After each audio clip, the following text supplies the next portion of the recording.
Gila, negara ini benar-benar bikin gua ngiri deh. Kalian baca tuh. Malaka sayang rakyat. Aduh romantisnya. Mana mungkin tulisannya pemerintah sayang rakyat. Apalagi Prabowo sayang rakyat. Atau mungkin pas pemilu kepikiran buat baliho kayak gini dengan muka pejabat. Hahaha. Jadi gue lagi ada di Stadion Tun Fatimah buat lari 10.000 langkah.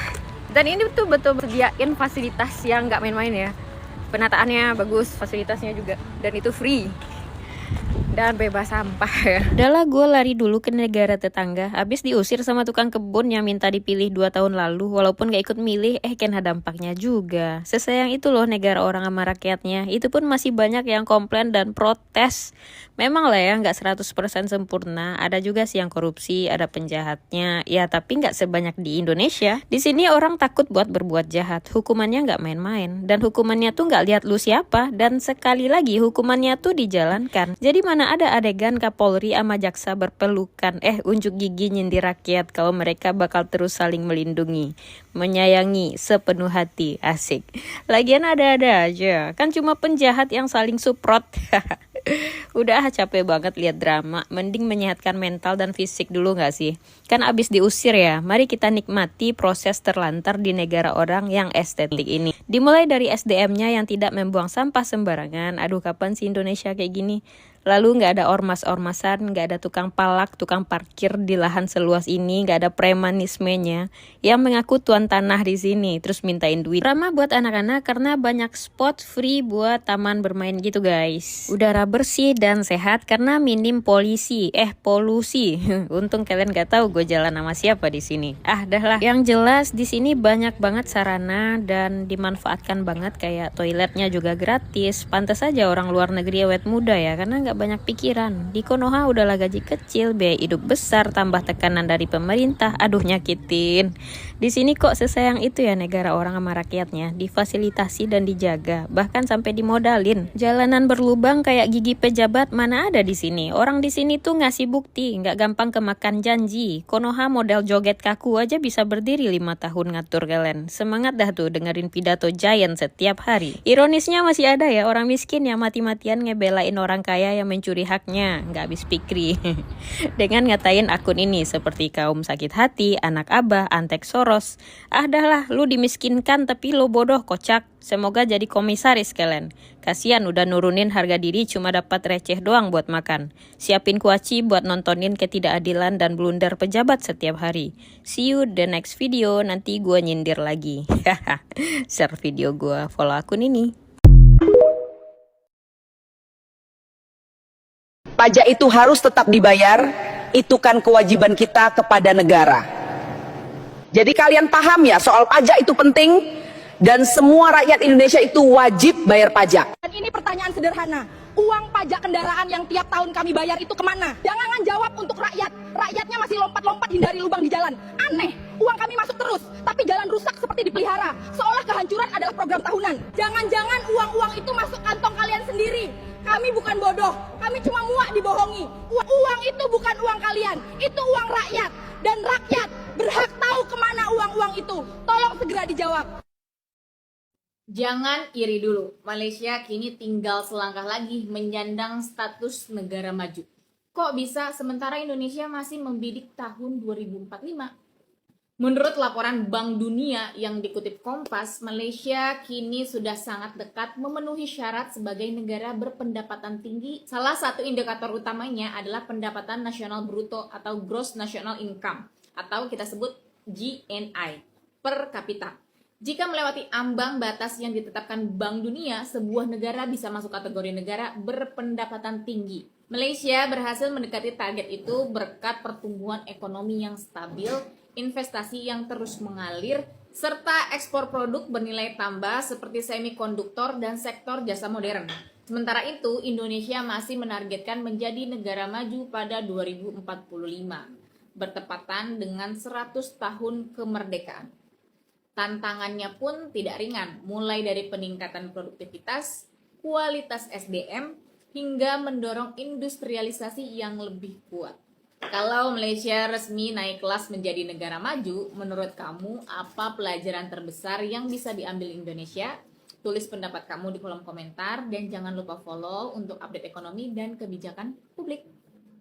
Malaysia tinggal satu langkah lagi resmi menyandang status negara maju versi Bank Dunia. Karena pendapatan nasional per kapita mereka sekarang cuma terpaut 7,1% dari ambang batas. Tepatnya 13.351 dolar Amerika atau sekitar 252 juta rupiah per orang per tahun. Sementara garis batas negara berpendapatan tinggi ada di 14.375 dolar. Dan capaian ini ditopang pertumbuhan ekonomi 5,8% di kuartal kedua 2026 dengan inflasi 1,9% dan pengangguran 3%. Menteri Ekonomi Akmal Nasrullah Mohnasir mengumumkan ini saat peluncuran laporan OECD di Putrajaya. Namun dia sendiri mengaku masih ada pekerjaan rumah yang besar. 35,6% pekerja berpendidikan tinggi di Malaysia itu masih terjebak di pekerjaan yang ada di bawah tingkat keahliannya. Dan buat catatan sejarah, ini negara yang di era 1970-an masih mendatangkan guru-guru dari Indonesia loh. Dan saat ini tinggal menunggu langkah tertentu untuk menjadi negara maju.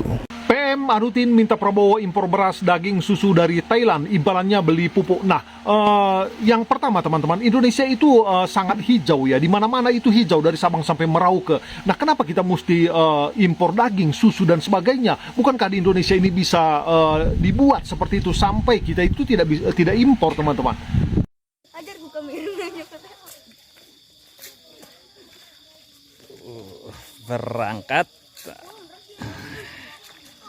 Berangkat lagi kita bareng adik-adik, berangkat sekolah, nah menuju kampung Cicai, desa Cipinang. Seperti inilah kondisi jalannya di tahun 2024.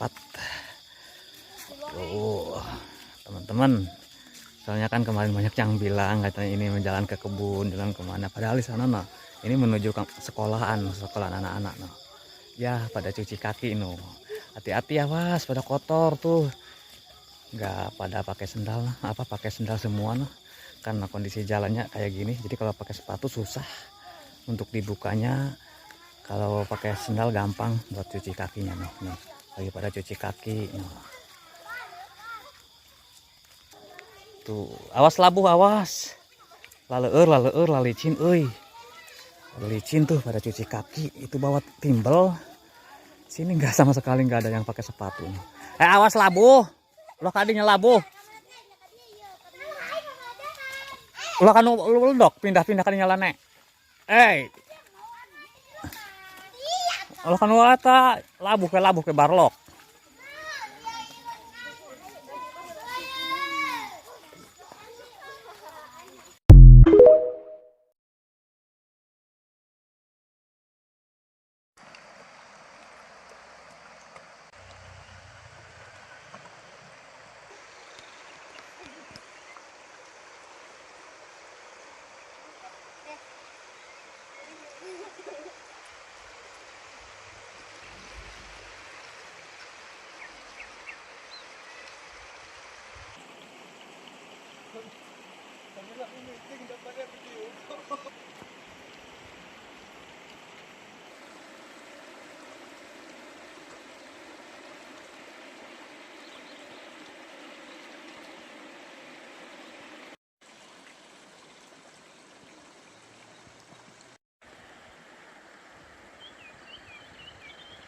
Ini kan untung airnya kecil nih, nggak terus terlalu takut. Tapi kalau besar airnya gitu Pak, nggak berani kita Pak.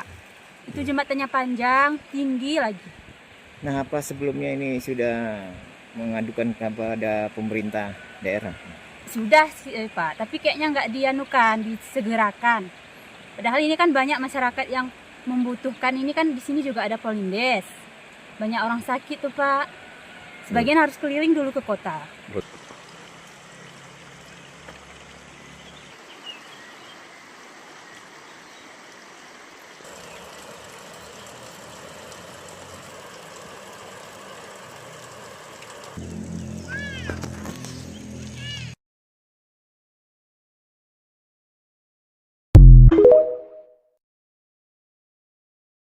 Negara yang paling nomor satu di dunia sekarang, rakyatnya mengatakan dia bahagia, adalah bangsa Indonesia. Ini mengharukan bagi saya. Ini parah nih.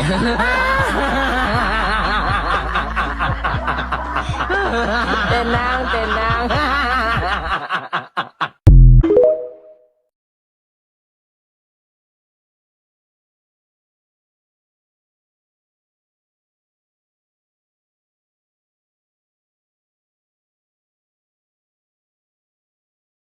Kalau menurut pendapat saya, mulai dari Prabowo sampai ke Gibran, juga ke kabinet-kabinetnya, lebih bagus dinepalkan aja semua. Karena kalau diganti ataupun dirombak dengan yang lain, namun tetap Prabowo yang memberi perintah, itu tetap sama. Karena kenapa? Prabowo sendiri orangnya goblok. Jadi lebih bagus dinepalkan semua, baru ada perubahan. Pertamina, listrik, Telkomsel, itu semua perusahaan negara yang dikelola BUMN. Tidak ada yang utang, tapi semuanya rugi. Kalau nggak ada yang utang, kenapa bisa rugi? Lalu selama ini keuntungannya siapa yang menikmati? Apakah selalu dikorupsi? Coba kalian jawab.